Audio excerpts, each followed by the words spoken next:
Who would have thought that the slogan "Take Back Control" would cost Britain nearly £4.7 billion and leave us with a giant, empty border post in Kent?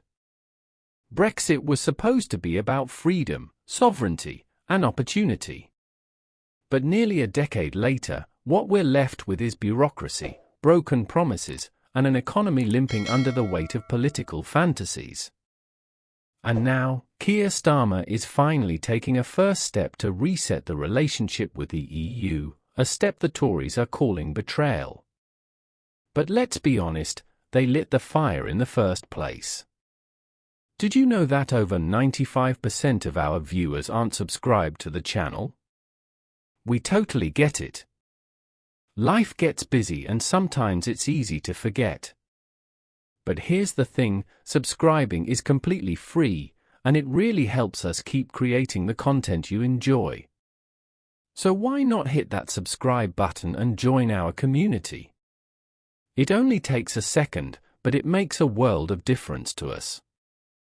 Thank you for your support. Let's start with the irony. The Conservative Party is now attacking Starmer for his attempt to bring some sanity back to the UK's trade relationship with the EU. But remember, it was their Brexit, their plan, and their reckless leadership that built a £120 million border facility in Sevington that no one even uses. The National Audit Office revealed that nearly £5 billion has already been spent on post-Brexit border controls. All for what? A symbolic monument to isolationism? Maybe it's time we place a plaque on the gates of Sevington in memory of Boris Johnson. In 2019, it was Keir Starmer, then Labour's Brexit spokesperson, who helped torpedo Theresa May's soft Brexit deal, a deal that would have been far less damaging than what we got under Johnson.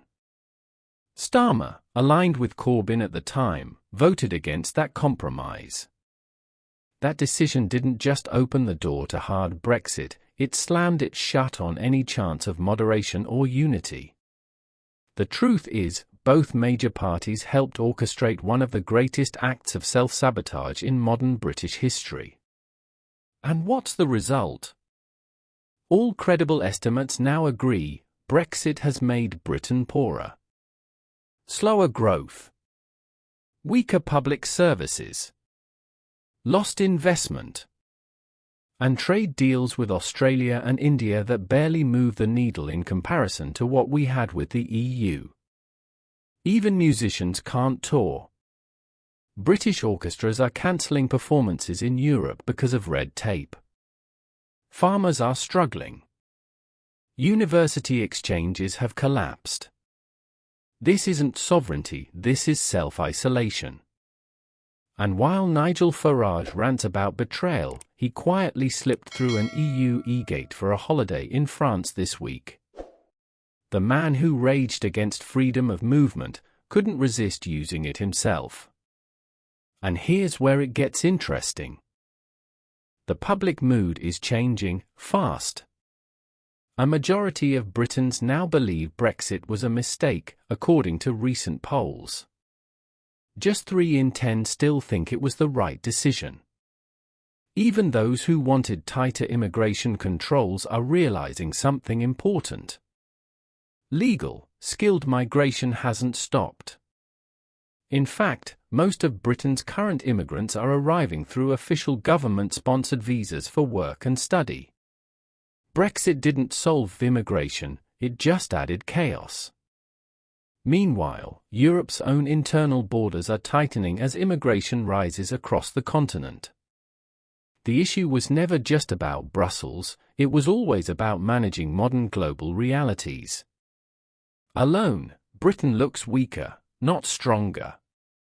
Now Starmer is trying to turn the tide, slowly. His new agreements with the EU may seem small. Aligning with EU food standards. Allowing more access to UK waters for EU fishermen. Making it easier for young people to travel and work across Europe. But it's a start. This isn't about undoing Brexit overnight. It's about damage control. about stabilizing a relationship that should have never been blown apart. And it's about accepting a hard truth. We made a mistake. And now, step by step, we have to fix it. No, the EU doesn't owe us anything. But we owe it to ourselves to stop pretending we're winning when we're clearly not. From economic reality to public regret, the Brexit experiment is slowly unraveling. And while some still cling to old slogans, most of us know the truth deep down. Britain can't isolate itself from the continent it's a part of. Trade, travel, culture, these things thrive on connection, not division. Keir Starmer's move this week won't fix everything. But it's a start. Let's hope it's not too late. And remember, if you haven't already, hit that subscribe button.